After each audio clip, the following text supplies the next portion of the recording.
I never thought a dog who couldn't hear my voice would be the one to make me feel truly heard. The first time I saw Ekko, he was sitting perfectly still in the corner of the shelter play yard, watching everything but responding to nothing. While the other dogs barked and jumped for attention, this white Australian shepherd with one blue eye and one brown just observed. The volunteer sighed and said those 4 words that changed so many lives. He's hard to place. Ekko was completely deaf. Born that way, according to the little information they had. He'd been surrendered by a breeder at 8 months old because he couldn't be sold or shown. No behavioral issues, they assured me. Just silent. And in that silence, something spoke to me. I just moved to a small house in Oregon after my divorce, looking for a fresh start in a place where the rain could wash away the life I was leaving behind. I worked from home as a graphic designer, and the silence of my empty house had become its own kind of noise. Maybe that's why Ekko's quiet presence felt so right. He's very smart, the volunteer said, but he needs someone patient, someone willing to learn a new language. I wasn't sure if I was that person. My ex-husband had always criticized me for poor communication, for missing cues and talking too much when I should be listening.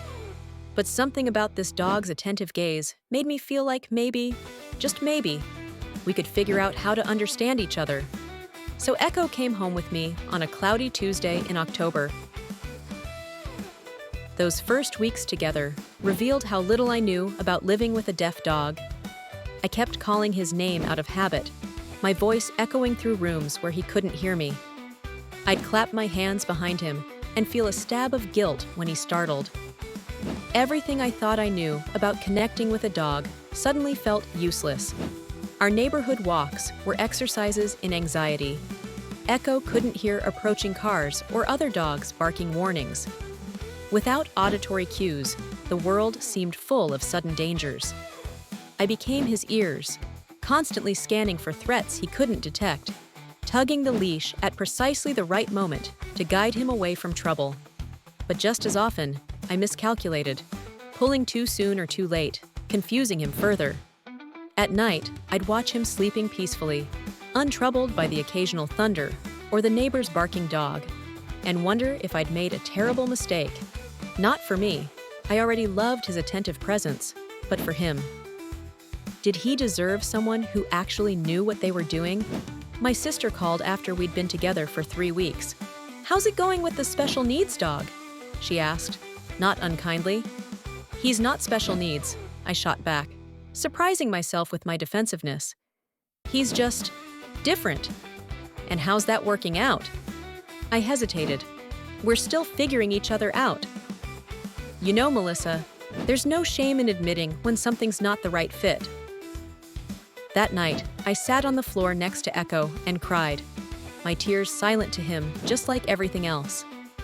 He watched my face intently, then gently placed his paw on my knee. I realized then that while he couldn't hear my sobs, he could see my pain perfectly well. And that's when I understood our first lesson. Communication is about so much more than words. The turning point came when I stopped trying to make Ekko function like a hearing dog and started learning how to enter his world instead. I found online communities of deaf dog owners who shared their techniques. I ordered books, watched videos, and slowly began to build a visual language between us. Hand signals replaced verbal commands. Flashlights helped me call him in from the yard at night. A gentle touch on his shoulder became our version of "I'm here." Training sessions were exercises in patience and creativity. Without auditory markers or clickers, I had to remain directly in his line of sight, using exaggerated facial expressions and consistent hand movements. Progress came in tiny increments. The first time he sat on command without me having to demonstrate, I celebrated as though we'd won a championship. But the real breakthrough happened during a thunderstorm in December, 3 months after Ekko came home. I was working on a deadline, focused intently on my computer screen, when a storm rolled in. The house shook with thunder, but I barely noticed until a flash of lightning illuminated the room. I glanced up and saw Ekko staring at me, head tilted in confusion. Of course, he could feel the vibrations of the thunder, but couldn't understand what they meant. Each rumble was just an unexplained tremor in his world. I immediately stopped working and sat on the floor, patting the space beside me. When he came, I placed his paw on my chest and exaggerated, taking deep, calm breaths. I smiled reassuringly and stroked his fur in rhythm with the thunder. See? Just noise. Nothing to fear. As we sat there together, I had the strangest sensation that although Ekko couldn't hear the storm, he understood something fundamental that I'd been missing. He wasn't reading my words, he never could, but he was reading me, my energy, my intentions, the things beneath the surface that I usually covered up with chatter. That night changed everything. Over the following months, Ekko and I developed a communication system that went far beyond basic commands. I learned that a subtle change in his ear position could signal curiosity or concern. He learned that a particular hand gesture meant wait here, while another meant come find me. We mapped out our home with tactile cues. Different floor textures at threshold points helped him navigate even when he couldn't see me. I installed a visual doorbell system that flashed lights when someone was at the door. Ekko quickly learned to alert me by nudging my leg and looking toward the entrance. The neighbors began to remark on how attentive he was, how he seemed to anticipate my movements before I made them. They'd say, "He's so well trained." But that wasn't quite right. We weren't operating in a trainer-trainee relationship. We were dance partners, constantly reading and responding to each other's smallest movements. When I changed my morning routine, he adjusted seamlessly, watching for new patterns and finding his place within them. Our walks transformed from exercises in anxiety to masterclasses in awareness. Ekko might not have been able to hear the world, but he saw it, smelled it, and felt it with an intensity that made me realize how much I'd been missing. I started leaving my phone at home, focusing instead on the visual cues he was responding to.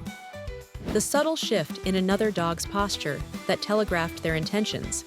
The nearly imperceptible movement of leaves that signaled an approaching squirrel. For the first time in years, maybe ever, I was fully present. 6 months into our journey together, my ex-husband stopped by, unexpectedly, to drop off some mail that had been delivered to our old address. He stood awkwardly on the porch, taking in my new life, the smaller house, the different furniture, and Ekko sitting alertly at my side. "So this is the deaf dog you adopted," he said, reaching out a hand that Ekko sniffed cautiously. Must be challenging. I watched as Ekko looked up at my ex-husband's face, then back to mine, clearly reading the tension between us. "Actually," I said quietly, "he's taught me more than I've taught him." My ex gave me a puzzled look. "What can a deaf dog teach you?" I thought about all the subtle communications I'd learned to read. In Ekko, in myself, in the world around us. How I'd stopped filling silences with needless words. How I'd learned to say what I meant with my whole body, not just my voice. "He taught me how to listen," I said simply. Now, 2 years into our life together, Ekko and I have developed a connection that goes beyond anything I could have imagined that day at the shelter. We hike through Oregon forests, where he runs confidently off-leash, checking in visually every few minutes. I've equipped him with a GPS collar for safety, but I've rarely needed to use the vibration feature to call him back. Somehow, he maintains an awareness of where I am that seems almost supernatural. I've become active in deaf dog advocacy, creating visual training materials for shelters and new adopters. Ekko accompanies me to educational events where children learn that different doesn't mean less. His calm demeanor and attentive gaze have changed minds about what deaf dogs are capable of. And in the quietest moments, when we sit together watching the sunset from our back porch, I sometimes forget that there's anything unusual about our relationship at all. This morning, I woke to find Ekko already alert, watching the first light filter through the curtains. When he saw my eyes open, his tail thumped against the bed. His good morning. I placed my hand on his chest to feel his steady heartbeat, our ritual greeting. In the silence between us, I found the space to hear my own thoughts clearly. And those thoughts were simple. Some of life's most profound connections don't require words at all. What Ekko has given me can't be explained in a command or captured in a hand signal. He's shown me that true understanding comes not from talking, but from paying attention with your whole being. In a world that never stops talking, my silent companion has taught me the power of truly listening. And for that lesson, I have no words, just gratitude that fills the quiet spaces between us, speaking volumes without making a sound. If you've ever connected with an animal who changed your life, I'd love to hear your story in the comments below. Sometimes our greatest teachers come with 4 paws and silent wisdom that speaks directly to the heart.